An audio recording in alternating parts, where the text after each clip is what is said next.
Welcome है आप सभी का एक बार फिर से स्टडी विथ आरजे चैनल में। पहले तो आप सभी को होली की ढेर सारी बधाइयाँ। आई होप आप सभी की होली बहुत अच्छी बीती होगी। तो अब दोबारा से हम अपनी तैयारी पे आगे बढ़ते हैं और आज हम आपके लिए लेके आए हैं उत्तराखंड संबंधित फरवरी माह की कुछ इम्पोर्टेंट करेंट अफेयर्स, जिसमें पहला आप देखेंगे देश की पहली ग्रामीण विज्ञान कांग्रेस का गठन कहाँ किया गया है। तो याद रखिएगा देहरादून झांझर में इसका गठन किया गया है, जो 10 फरवरी 2023 को गठित की गई थी। अगला आप देखेंगे best mountain destination award Uttarakhand के किस स्थान को दिया गया है। तो याद रखिएगा पिथौरागढ़ के मुनस्यारी क्षेत्र को यह मिला है और जो पर्वतीय शिखर सम्मेलन 2023 में दिया गया था। अगला देखते हैं सगंध फसल उत्कृष्टता केंद्र का उद्घाटन कहाँ किया गया है। तो याद रखिएगा सेलाकुई देहरादून में इसका उद्घाटन किया गया है और किसके द्वारा किया गया है, तो आपके मुख्यमंत्री धामी जी द्वारा इसका उद्घाटन किया गया है। अगला देखते हैं उत्तराखंड से कितनी महिलाओं को स्वच्छ सुजल शक्ति सम्मान दिया गया है। तो याद रखिएगा 2 महिलाएं हैं। पहली आपकी है निकिता चौहान जो देहरादून से संबंधित हैं और दूसरी है आपकी कविता देवी जिनका संबंध बागेश्वर जिले से है। अगला देखते हैं उत्तराखंड में पक्षी उत्सव आयोजित किया गया है। तो याद रखिएगा उत्तराखंड में 3 दिवसीय पक्षी उत्सव कोटद्वार पौड़ी में आयोजित किया गया है। आगे चलते हैं संगीत नाट्य अकादमी पुरस्कार 2021 हाल ही में किसे दिया गया है। तो याद रखिएगा उत्तराखंड के श्रीनगर से संबंधित हैं दाताराम पुरोहित, उनको संगीत नाट्य अकादमी पुरस्कार 2021 हाल ही में दिया गया है। अगला चलते हैं अंतर्राष्ट्रीय योग महोत्सव 2023 का आयोजन कहाँ पर कराया जाएगा। तो याद रखिएगा उत्तराखंड के ऋषिकेश क्षेत्र में इसका आयोजन कराया जाएगा। अगला देखते हैं मुख्यमंत्री उत्थान योजना का संबंध किससे है। तो याद रखिएगा मुख्यमंत्री उत्थान योजना का संबंध है युवाओं को राज्य में फ्री कोचिंग देने से। यानी कि जो भी आपके उत्तराखंड के युवा हैं जो IAS PCS वगैरह की तैयारी करना चाह रहे हैं, तो उन्हें इस योजना के तहत आपके फ्री कोचिंग देने की यहाँ पे बात कही गई है। अगला चलते हैं उत्तराखंड के सबसे बड़े सीवेज ट्रीटमेंट प्लांट का उद्घाटन कहाँ पे किया गया है। तो याद रखिएगा उत्तराखंड के हल्द्वानी क्षेत्र में इसका यहाँ पे उद्घाटन किया गया है, जो पानी की व्यवस्था को बेहतर बनाने हेतु लाया गया है। अगला चलते हैं अमृत सरोवर योजना में उत्तराखंड का स्थान। तो याद रखिएगा अमृत सरोवर योजना में उत्तराखंड का तीसरा स्थान है और अगर पूछा जाए तो अमृत सरोवर योजना में पहले स्थान पर कौन है, तो याद रखिएगा यूपी और दूसरे स्थान पर आपका जम्मू कश्मीर। और जो ये अमृत सरोवर योजना है ये आपके प्रत्येक ज़िले में, और जो आपका अमृत महोत्सव आप लोग बना रहे हैं तो उसके तहत प्रत्येक ज़िले के अंतर्गत जो कुछ झीलें हैं जो आपकी ख़राब हो चुकी हैं या आपके उनके पुनर्गठन से संबंधित यह अमृत महोत्सव को लाया गया है। यह अमृत महोत्सव योजना के तहत उन झीलों का पुनर्गठन किया जाएगा। तो याद रखिएगा अमृत महोत्सव झीलों के पुनर्गठन से ही संबंधित है।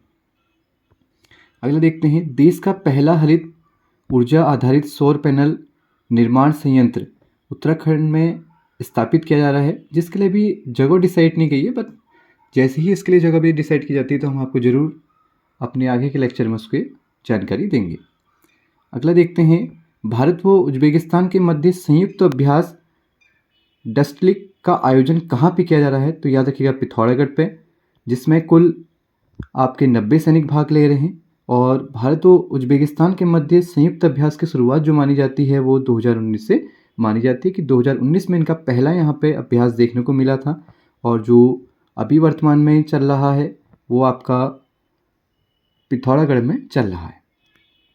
आगे चलते हैं सामाजिक प्रगति सूचकांक या SPI में उत्तराखंड का स्थान पूछा जाए तो 14वें नंबर पर उत्तराखंड इसमें रहा हुआ है। आगे चलते हैं मुख्यमंत्री अंत्योदय निःशुल्क गैस रिफिल योजना उत्तराखंड में कहाँ से शुरू की गई है। तो याद रखना पौड़ी से शुरू की गई है। इसमें प्रत्येक साल 3 सिलेंडर आपके यहाँ पे मुफ्त दिए जाएंगे, ऐसा कहा गया है। अगला देखते हैं ज्ञानोत्कर्ष योजना का संबंध किससे है। तो याद रखिएगा जिला स्तर पर लाइब्रेरियों के विकास या गठन हेतु ज्ञानोत्कर्ष योजना का गठन किया गया है। अगला देखते हैं मिलेट मिशन किन किन जिलों में लागू किया गया है। तो याद रखिएगा जो मिलेट मिशन है ये उत्तराखंड के पारंपरिक अनाजों को बढ़ावा देने हेतु चलाया गया है, जो उत्तराखंड के 4 जिले यानी 2 कुमाऊं और 2 गढ़वाल, एक देहरादून, हरिद्वार, नैनीताल और यूएस नगर में इसकी शुरुआत की गई है, वहाँ पे इसे लागू किया है। तो याद रखिएगा जो मिलेट योजना है या मिलेट मिशन है, ये आपको उत्तराखंड के पारंपरिक अनाजों को बढ़ावा देने हेतु चलाया गया है। आगे चलते हैं। आपको जैसे कि इसमें लिखा हुआ दिख रहा है कि उत्तराखंड में नकल विरोधी कानून के तहत कितने रुपए तक के जुर्माने का प्रावधान किया गया है। तो याद रखिएगा 10 करोड़ या आजीवन कारावास की इसमें सज़ा का प्रावधान किया गया है। और अभी जैसा कि आप जानते हैं उत्तराखंड के सभी एग्ज़ामों में हो रही धांधली को देखते हुए देश का सबसे कठिन नकल विरोधी कानून उत्तराखंड में लागू किया गया है। तो याद रखिएगा ये जो नकल विरोधी कानून है वो भी 11 फरवरी 2023 से लागू किया गया था और जिसके तहत 10 करोड़ का जुर्माना या आजीवन कारावास की सज़ा का प्रावधान किया गया है।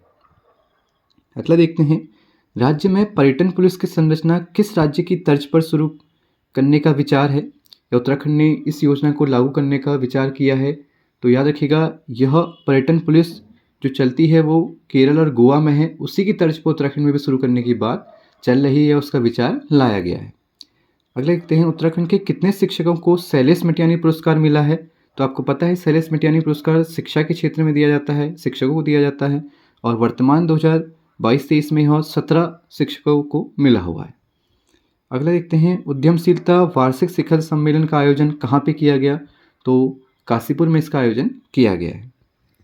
अगला आगे चलते हैं, ये तो मैंने आपको बता ही दिया कि देश का सख्त नकल विरोधी कानून 11 फरवरी 2023 से उत्तराखंड में लागू किया गया है।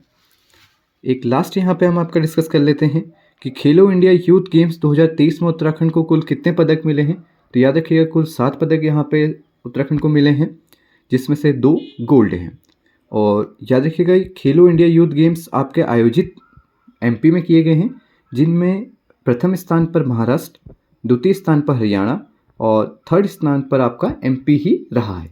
और अगर इसमें उत्तराखंड की रैंक हम देखना चाहें तो उत्तराखंड इसमें 23वें स्थान पर रहा है। तो इसी के साथ हम आपके फरवरी माह की करंट अफेयर समाप्त करते हैं। आई होप इन क्वेश्चंस में से कुछ आपके एग्जाम में काम आए और इसी के साथ हम आपका आज का लेक्चर समाप्त करते हैं। Thank you so much. Like करें, सब्सक्राइब करें और अपने सभी दोस्तों के साथ शेयर करें। एंड अगेन हैप्पी होली आप सभी को।